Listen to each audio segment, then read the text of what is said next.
ମାନେ ଇଏ କିଛି ନାଟ କୀର୍ତ୍ତନ ହଉନି ଯେ ତମେ ଦେଖିବ, କିନ୍ତୁ ଆମର ଏଇ ଭିଡ଼ିଓଟାକୁ ଭାଇ ଟିକେ ଦେଖନ୍ତୁ।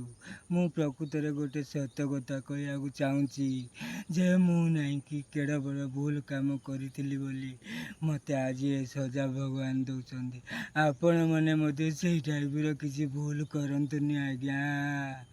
ଆପଣ ଯଦି ଏମିତି କରିବେ ଆଜି ମୋର ପରି ଅବସ୍ଥା ହେବେ। ଦୟାକରି ତମମାନେ ସେ ଭୁଲ କରିବନି। ଏ ଭାଇମାନେ, ମୁଁ ଆଜି ପୁରା ପାଗଳ ହେଇଯାଇଛି। କାହିଁକି ଜାଣିଛନ୍ତି? କ'ଣ ପାଇଁ ଜାଣିଛ? ମୁଁ ଜୀବନରେ ବହୁତ ବଡ଼ ଭୁଲ କରିଦେଇଛି, ଯାହାଫଳରେ କି ମୋତେ ଭଗବାନ ଆଜି ସଜା ଦେଇଛନ୍ତି। ବୁଝିଲେ ଆଜ୍ଞା? ମୁଁ ବହୁତ ବଡ଼ ପାପୀଟା, ସେଇଥିପାଇଁ ଆଜି ମୋତେ ଭଗବାନ ଏମିତି ସଜା ଦେଇଛନ୍ତି। ଆପଣମାନେ ଶୁଣିଥିବେ, ଖାଇବା ଥାଳିକୁ ନାତ ମାରିବାଟା ମହାପାପ।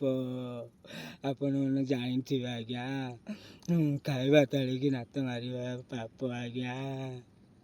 ମୁଁ ତ ଲାତ ମାରିନଥିଲି, କିନ୍ତୁ ମୁଁ କି ଜାଣିଥିଲି ଯେ ଯେତେବେଳେ ଆମ ଘରେ ନେଇକି ଆମକୁ ଗାଳି ପ୍ରାୟ କରନ୍ତି ଖାଇ ବସିଥିବା ସମୟରେ, ଗୋଟେ ଥର ଖାଇ ବସିଥିବା ଆମ ବାପା ଆସିକି ମୋତେ କହିବେ କି ଆରେ କୁଳଙ୍ଗାର, ପାଠ ପଢ଼ୁନୁ, କିଛି କରୁନୁ।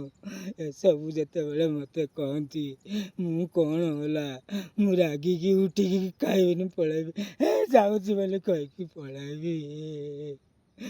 ସେଇଟା ହେଉଛି ମୋର ବଡ଼ ଭୁଲ। କାହିଁକି ଲକ୍ଷ୍ମୀକି ଅପମାନ କରିକି ପଳାଇ ଗଲି। ତେଣୁକରି ଆଜି ମୋତେ ଖାଇବାକୁ ମିଳୁନି। ମୁଁ ଜଙ୍ଗଲ ପାହାଡ଼ରେ ବୁଲିକି ଅଛି ଭାଇମାନେ। ତେଣୁକରି ତମକୁ ବିନୀତ ଅନୁରୋଧ, ତମମାନେ ଏଇ ଟାଇପ୍ର ଭୁଲ କରିବନି ଆଜ୍ଞା। କେବେ ବି ବାପା ମା' ଯଦି ତମର ମଙ୍ଗଳ ପାଇଁ ଗାଳି ପ୍ରାୟ କରୁଛନ୍ତି, ତେବେ ନେଇକି ତମେ କେବେ ବି ଖାଇବା ଥାଳିରୁ ଉଠିକି ଯିବନି। ଯଦି ଯିବ, ମୋର ଭଳିଆ ପାଗଳ ହେଇକି ଜଙ୍ଗଲ ପାହାଡ଼ରେ ବୁଲୁଥିବ ଆଜ୍ଞା। ଏମିତି କରିବନି ଆଜ୍ଞା। ରହିଲି ଆଜ୍ଞା, ନମସ୍କାର। ଆର ଥରକୁ ଆଉ ଗୋଟେ ଭଲ ଭିଡ଼ିଓ କରିକି ଆଣିବି ଆଜ୍ଞା।